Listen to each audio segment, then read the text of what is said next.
प्यारे बच्चों अस्सलाम अलैकुम। आज हम पढ़ेंगे colonial rule and pastoral life.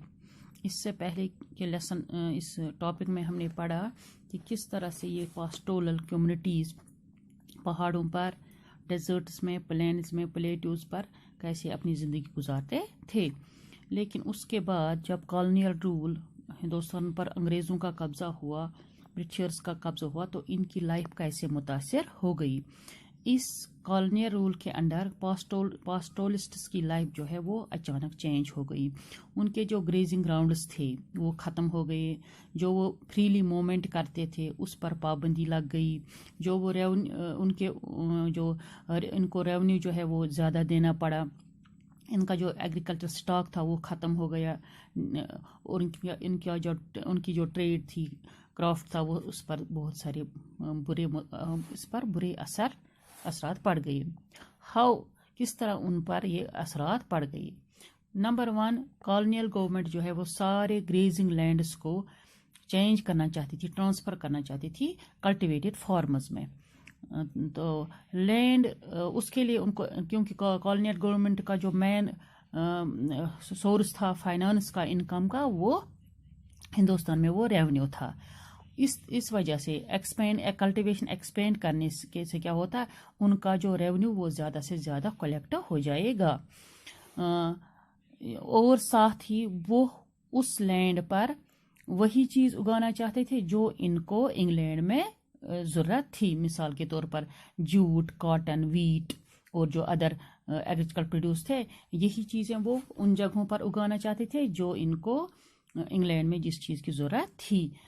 Colonial officials के हिसाब से जो भी अनकल्टिवेटेड लैंड है वो अनप्रोडक्टिव है, उसमें कुछ नहीं, वो फजूल ज़मीन है।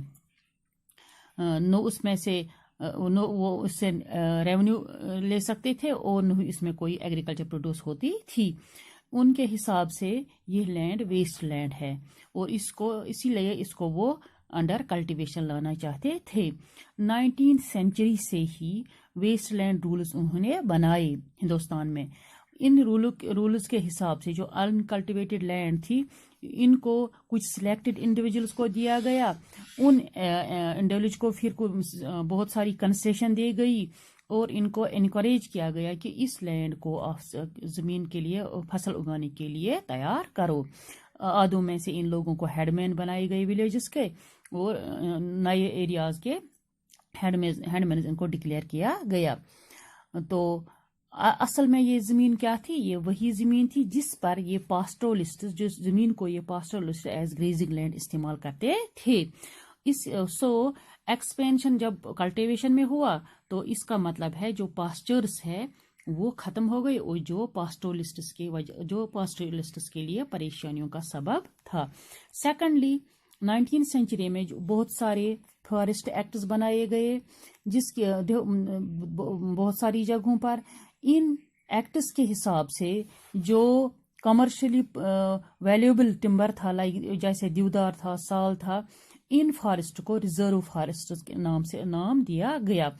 किसी भी पास्टोरलिस्ट को ये अलाउ नहीं था कि वो इन जंगलों में जा सके।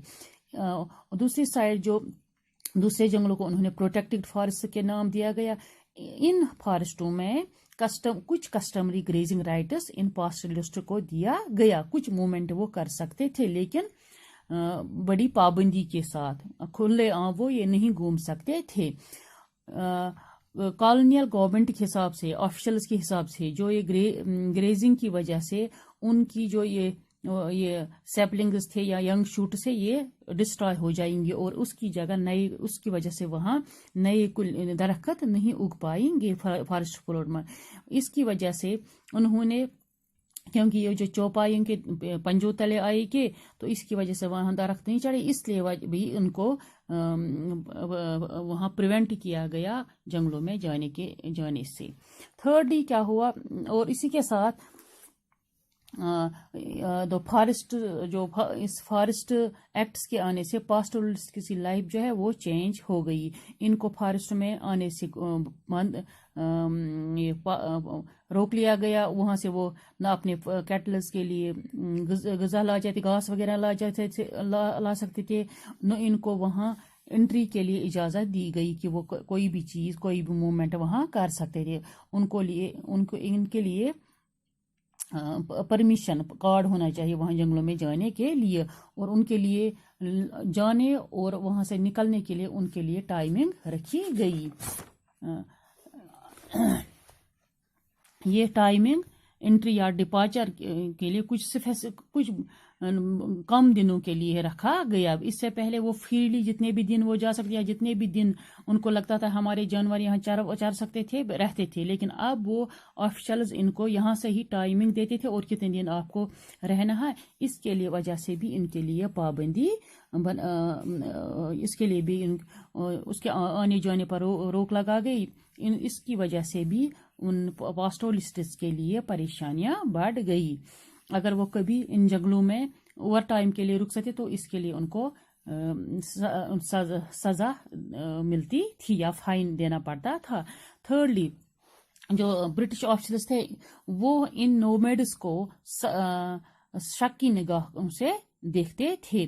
وہ ان کی وہ کراپس مین تھے یا ٹریڈرز تھے یا ہاکرز تھے جو گاؤں چیزیں بیچتے تھے, وہ ان کبھی ایک جگہ کبھی دوسری جگہ, تو ان کے لیے یا اپنی جانوروں کو ہرڈس یا پاسچرز دیکھنے کے لیے جب ادھر ادھر موومنٹ کرتے تھے تو اس گورنمنٹ آفیشل جو برٹش آفیسرز تھے یہ اصل میں چاہتے تھے جو سیٹلڈ پیپل ہے ان پر یہ حکومت کرنا چاہتے تھے, نہ کہ جو ادھر ادھر گھومتے تھے. ان کے حساب سے جو رول کرنا چاہتے جو ایک ہی جگہ پر ٹکے ہوئے تھے, جو ادھر ادھر گھومتے ان کو ایک تو حکومت کرنی مشکل ہوتا ہے, دوسرا یہ کہ وہ ریونیو کلیکٹ کرنے میں ان کو پرابلم ہو جاتی تھی. اس وجہ سے وہ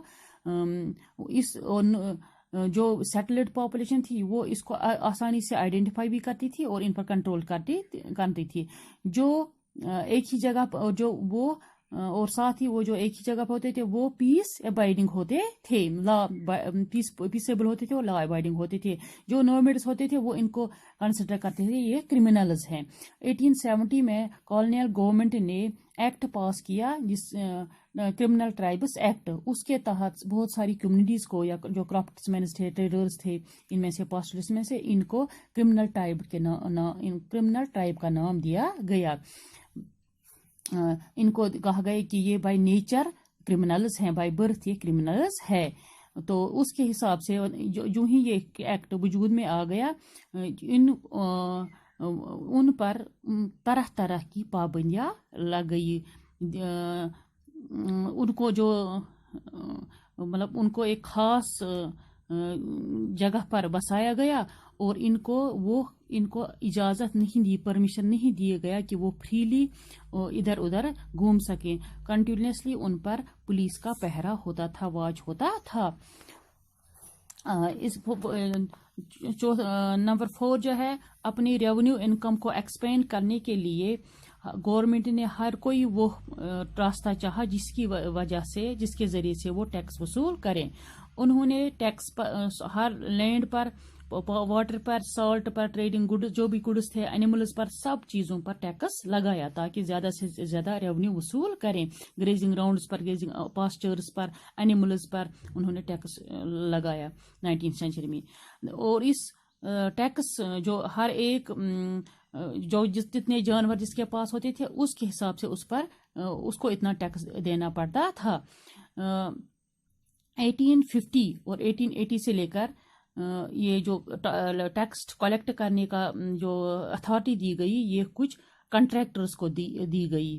آکشن, اس کو ٹیکس کرنے کا آکشن کیا گیا اور اس کو یہ کچھ کنٹریکٹرز کو دیا گیا کہ وہ خود ہی گاؤں میں ٹیکس وصول کریں. اس سے کیا ہوا, جو کنٹریکٹرز ہوتے تھے وہ ایکسٹرا ٹیکس, ہائی ٹیکس لوگوں سے لیتے تھے تاکہ اس میں سے وہ اپنا حصہ بھی نکالتے تھے. لیکن اس کے بعد ٹھیک